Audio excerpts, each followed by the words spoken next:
احمدہ و نصلی علی رسولہ الکریم۔ ایک ساتھی کا سوال ہے کہ تراویح کی کچھ رکعت رہ جانے پر پہلے تراویح پڑھے یا وتر پڑھیں؟ الجواب حامداً و مصلیاً اما بعد۔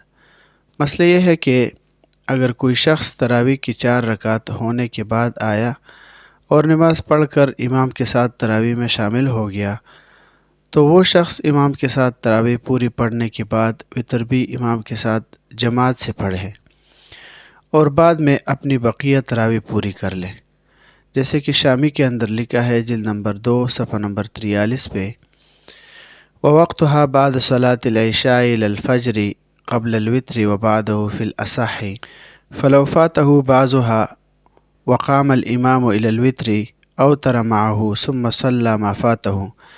اور اسی طرح بدائع الثناء جلد نمبر 1 صفحہ نمبر 288 پہ یہی مسئلہ مذکور ہے، وما علینا الا البلاغ۔